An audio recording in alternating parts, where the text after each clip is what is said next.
그 진중권 교수께서는 그 자유로운 그 토론 공간이 될 수 있도록 포털 사이트가 방향을 잡아줘야 된다 이렇게 말씀을 하시는데, 변 대표께서는 앞서도 말씀을 드렸지만 포털 중심의 여론 왜곡, 또 포털 중심으로 여론이 형성되면 자연히 왜곡의 가능성이 있어서 이 부분에 대한 접근이 반드시 필요하다 이런 말씀들을 계속 하셨는데, 그 인터넷을 중심으로 한 대안을 찾기, 뭐 대안 찾기나 공론화, 공론장 기능 이런 것들은 어떤 방법으로 우리가 조성을 한번 해봐야 될까요?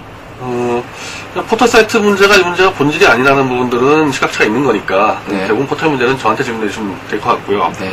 이거는 뭐 미네르바 이 건이 아니라 늘 논의됐던 건데 이걸 기점으로 그 미네르바가 다음 아고라에서 활동을 했으니까요. 그러니까 또 다시 이제 포털 문제가 계속 불거질 수밖에 없을 겁니다. 과연 포털에서 내가 안심하고 그랬을 수 있을 건가 이런 고민하는 거 아닙니까? 그럼 저는 그건 안 된다고 보는 거고, 신 교수님도 여기는 영리를 추구하기 때문에 그런 거를 강요할 수 없다 그랬기 때문에 안전한 공간이 아니니까 다른 공간을 찾아야 되는 거고, 포털의 여론 독과점 문제는 조중동은 현재 60% 이하죠. 3개사가. 사실 제가 이런 부분도 사실 법적으로 문제가 좀 논의가 돼야 되는데, 공정거래법상 3개사 이상이 70% 이상하고 1개사 이상이 50% 이상이었을 때 독과점을 얘기하는 거거든요. 그럼 조중동은 현재 독과점이 아닌 겁니다. 법적으로 봤을 때는. 그것 때문에 신문법을 60%로 낮췄다가 위헌 판정 받았죠. 근데 이번에 공정거래위원회에서 지난해죠. 네이버 물론 검색커리 얘기입니다.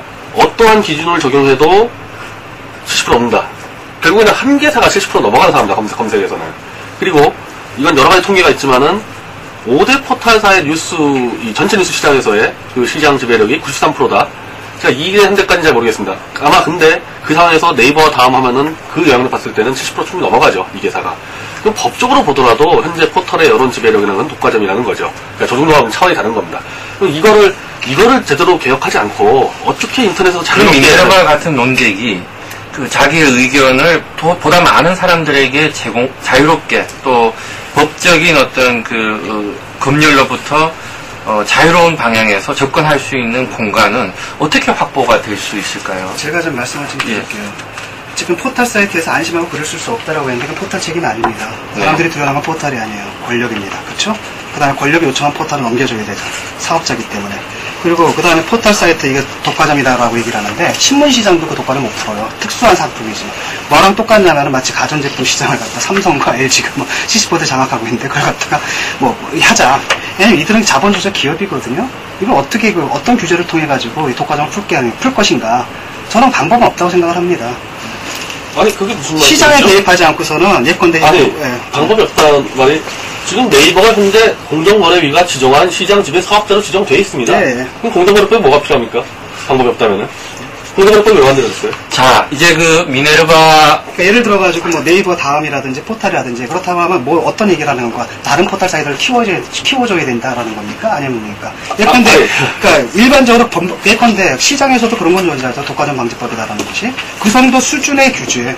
하지만 그 독과점 방지법이 있다 하더라도 상당히 독과점하고 있는 현상들, 굉장히 시장 자체가 상당히 집중화되어 있는 이 상태를 해소할 수는 없는 겁니다. 참 이상한 게, 저는 현재 제가 알죠. 저희 단체죠. 네. 검색 서비스 사업자법과 신문법 개정안 두 개를 이미 지난 국회 이명박 정권 나오기 전에, 훨씬 전에 제출해놨고 이것도 재발의했습니다.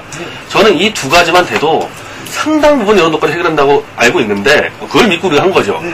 저는 어떻게 진보 주식이 아닙니까? 진보 주식이는 시장의 잘못된 부분들을 철저히 계약하는 게 의무인데, 제대로 이 부분에서 이렇게 공부도 안 해보시고 방법이 없다.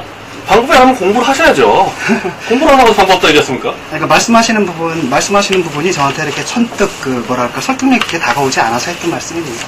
아니, 방법이 없다는 얘기를 함부로 이렇게 단정하지 마세요. 방법처럼 사람 굉장히 많이 있고, 늘 우리는 방법을 찾아왔고, 방법을 제시하고 있습니다. 그것까지는 제가 그거 반대하는 건 아니지만, 제가 얘기를 하는 것은 그 방법을 해봤자 굉장히 본인이 이렇게 얘기하는 것처럼 그렇게 본인이 얘기한 그 과도함들을 해소하는데 그렇게 큰 효과가 있을 것 같지는 않다라는 게 제 얘기라는 거죠. 저희 법안 아세요? 어떤 내용인지? 네, 됐습니다. 저희 법안 무슨 내용인지 아십니까? 신문법 개정안과 검색사업자가 뭔지 아세요? 아니 개정을 한다 하더라도 법안에 무슨 내용인지 모르고 이 법이 돼도 효과가 없을 거다? 무슨 법인지 설명해보세요. 왜냐면은 어떤 법이지 저희 법에 어떤 법안이라는 게 구체적인 뭔지는 몰라도 기본적으로 구체적인 뭔지 모르는데 효과가 없단 말은 어떻게 하죠? 그러니까 시장 경제가 존재하는 한 뭡니까 제정될 수 있는 법에는 한계가 있기 때문에 그 한계를 판단할 때 그렇다는 겁니다. 참